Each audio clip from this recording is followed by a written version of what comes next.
You're listening to The Bird Bath, presented by The Fountain Report. I'm your host, Ryan Leach.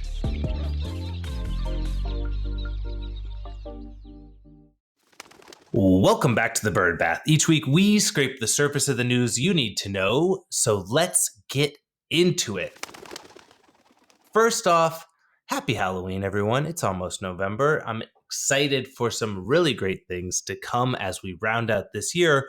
And our top story this week is Tractor Supply outlined 5 compelling strategic benefits of why they're looking to acquire Allivet.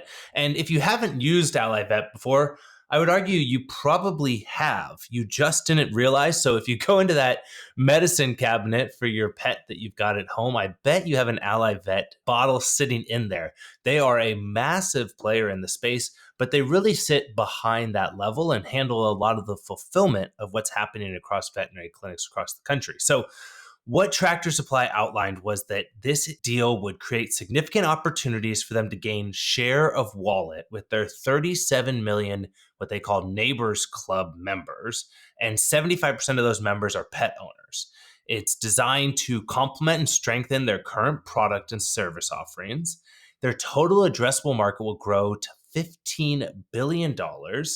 It's going to establish a continued long-term partnership between the two. Now, Allivet has been the background pharmacy for Tractor Supply for quite a while. And also, Allivet's in a great strategic and financial situation. So overall, a great partnership and an acquisition that I know a lot of people will be looking forward to seeing. We should definitely expect to see Tractor Supply become a significantly larger player in the pharmaceutical space. They're going to be pushing more and more people to be able to participate in their online pharmacy. And the team at Allivet has already set up a incredible back office to be able to handle that. As you look at it, it's a bit interesting. Tractor Supply's business, despite their name, primarily their largest segment is what are called hobbyists or homestead farmers. It's not the same people that are going to the local feed store to pick up the food for their large scale cattle operations, but it's more so designed for large gardens, backyard areas with small livestock, or chickens are obviously a big thing. And the growth of sort of that home sustainability that a lot of people are looking at. So the opportunity for a lot of these people that have not only pets, but other animals in the home to be able to unify their wallet within Tractor Supply obviously makes a ton of sense. So congratulations to the teams. I personally have had a great opportunity to meet a lot of the folks at Allivet and think the world of them. And I think they're going to be an absolutely spectacular partner for Tractor Supply going forward. Our next story is about a new hire. Veterinary Innovative Partners, which has about 70 veterinary-owned and operated hospitals, has hired their first COO. And you might think, okay, Ryan, that's cool. But well, for Derek Walsh, who's their new COO, congratulations. It's great news. That's wonderful. It shows a lot of forward thinking and approach. VIP, as most people know it in the space, recently acquired Valley Veterinary Care and has been on a real push to grow their overall footprint. The thing that I thought most interesting, though, as I dug a little bit deeper into this story, was the background that Derek Walsh, their new COO, has. Previously, he was the COO of Southern Orthodontic Partners. And if that sounds a lot like a company that you know in the vet space, Southern Veterinary Partners, it's because both are backed by Shore Capital. Now, there's been nonstop rumor mills, and I'm hoping that in the next couple of weeks, maybe more will come to light. But there's been a ton about everything going on with Shore Capital, with their ownership in Mission Vet Partners, Southern Vet Partners, and Hippo Practice Management Software. And I think it was, to me, extremely interesting to see somebody that was from within a Shore Capital holding now moving over to Veterinary Innovative Partners. And Veterinary Innovative Partner is backed by HEP, which is short for Health Enterprise Partners, who has a good foothold across a lot of different industries, but definitely a lot of movement in the vet space, and always neat when we're seeing additional C-suite placements within vet groups. Another great partnership, and maybe this week is the week of partners and people bundling up and putting things together, but Vetster and Mella Pet Care have announced a collaboration. Both companies are really interesting businesses and ones we've talked about before on here, and you might have even seen Mella Pet Care on Shark Tank before. But Mella, which is a Chicago based startup, has a really unique set of remote monitoring tools. They also have probably the cutest logo that I've ever seen. But what they have, and the way that it matters for Vetster, which is a telemedicine provider, is the opportunity for telemedicine providers to be able to utilize the Mella Pet Home Thermometer, their scale, as well as their cat measuring tools to be able to provide a higher level of care for at-home patients. This is something that I know a lot of people have been looking at, the idea of trying to find a way to bridge the hands-on approach and the medical skills that might be missing when you're doing fully remote medicine. And so what this is doing is really taking at-home tools and allowing it to become significantly more robust through a strategic partnership. So, what they said is the partnership aims to offer users of Mella's app in the UK, Canada, and the US access to 24/7 veterinary care through Vetster's veterinary marketplace. In a press release by the company, co founder of Mella, Ben Seidman, said, "At Mella, our mission has always been to redefine pet care through innovation, and this partnership aligns perfectly with our commitment. By integrating Vetster's telemedicine platform with Mella's advanced technology, we're not just offering convenience to pet owners, we're revolutionizing the way we care for our furry family members." On the telemedicine side of things, Vetster touts themselves as allowing clients to seek advice and care from veterinarians through video calls, chat, and messaging. They also push on the fact that they allow veterinarians to conduct teletriage, manage non urgent cases, and offer follow up consultations, as well as providing proactive and preventative health plans for pet owners. Vetster was one of the companies that really jumped on the new law in Florida. And they even put out a big press release letting a lot of people in the Florida area know that you can now establish a virtual client patient relationship, or a VCPR, through Vetster. In closing, what the company put in their press release was Mella, Pet Care, and Vetster are dedicated to making pet health more accessible and stress-free.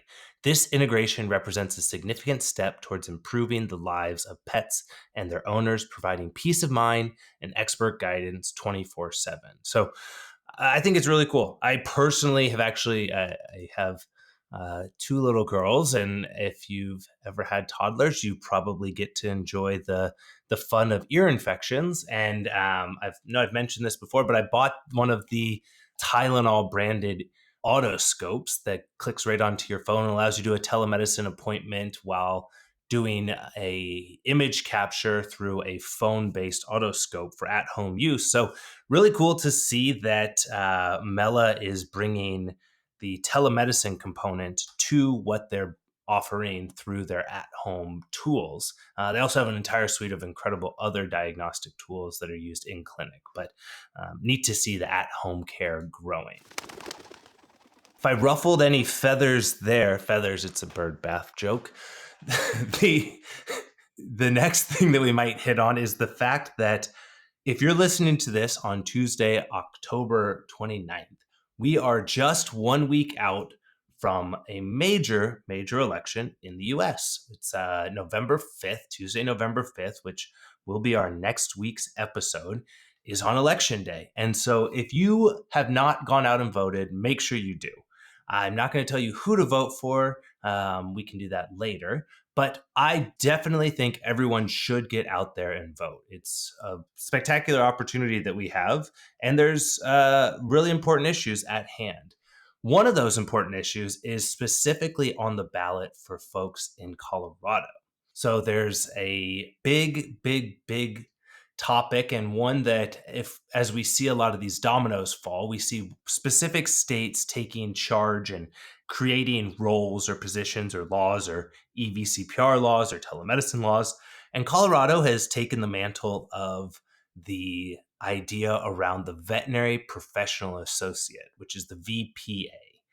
which is similar to a physician's assistant in the human healthcare world. And there's very different opinions on this. We've got a really neat story that was in the Fountain Report last week, highlighting the Coalition for Veterinary Professional Associates and their response to the AVMA leadership's proposal or version or thoughts on the Proposition 129 that's on the ballot in Colorado. So the AVMA stands on the position, as well as many other organizations. I'm not going to single just out the AVMA as wanting to limit the veterinary professional associate role or not have it come into play. But the AVMA believes that the work that the veterinarian does is specific and exclusive to a veterinarian, and that we should find ways to increase top of license work for technicians and licensed technicians and credentialed technicians. The Coalition for Veterinary Professional Associates, or the CVPA, wanted to, put out a release here saying that the VPA role would allow positions for technicians and others in the industry to find a next level of growth in their space. The AVMA also hits on, as we've gone through over and over again, and I promise I won't go into workforce shortage, but that there's not a gap or a need for a mid-level practitioner. The CVPA came back and wanted to say that there's 18 to 24 months to fill positions, and that this is something that we saw in human healthcare, which we've seen the growth and an absolute explosion of the PA role, and that it's something that the need for another person or another role within the clinic to be able to establish a VCPR or diagnose or treat a patient would allow additional higher quality care for patients across the country. Both sides argue different sides on access to care and whether or not it will or will not affect access to care, as well as the level of education and all of the things that go into that. So it's a hot button issue. It's one that we'll find out. I don't live in Colorado, so I don't have a vote in these things, but I do know that people in Colorado are split on this. It's not something that's a clear winner. And I think there's going to be a lot of news and a lot of things to decipher and dig into. So if you are a Fountain Report subscriber, make sure to go and read the several page feature by the Coalition of Veterinary Professional Associates in a response to the AVMA's concerns. And also do yourself a favor, read the AVMA's side of things, read the other side, and read both sides of each argument. It's easy for us to look at just the opinion that we agree with, but I think it's important for us to all take the time to go back and look at what both sides think. I will be watching that, as well as probably as many other people, the presidential election and many of the other elections that are going on. But I think it's going to be extremely interesting to see what the voting body, and which are traditionally not just within our industry, and what the people of Colorado have to say about Proposition 129. So if you have not voted, if you're in Colorado, make sure to vote, make yourself educated on it and figure out what's going on. And if you aren't in Colorado, stay tuned and still vote, but don't vote in that one. So a lot of important things happening. Finally, I want to thank everyone that subscribed to my new Substack.